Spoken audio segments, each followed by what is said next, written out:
সম্মানিত হাজিরিন, রব্বে কারিম ডাক দিয়া বলে, ও বান্দা,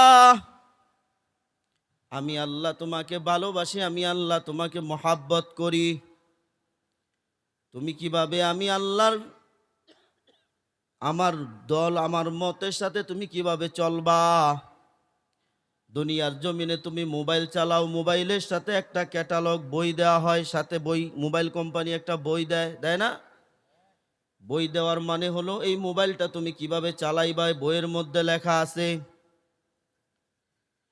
ফ্রিজ কোম্পানি ফ্রিজের সাথে বই দিয়া দেয়, ক্যাটালগ দিয়া দেয়, ফ্রিজটা তুমি কিভাবে চালাইবা সেটা সেই বইয়ের মধ্যে লেখা আছে, ক্যাটালগের মধ্যে লেখা আছে। ও মুসলমান, প্রত্যেকটা জিনিসের সাথে এক এক কোম্পানি বই দিয়া দেয়। রব্বে কারিম বলে, আমি যুগে যুগে পয়গাম্বর পাঠাইয়া, আবার পয়গাম্বরকে আমি আল্লাহ কিতাব দিয়া, আমি আল্লাহর উপর তুমি কিভাবে চলবা, দুনিয়ার জমিনে কিভাবে চলবা, আমি আল্লাহর পথে কিভাবে চলবা, আমি তোমাদেরকে কিতাব দিয়া, নবী দিয়া জানায় দিছি। জুড়ে বলুন সুবহানাল্লাহ।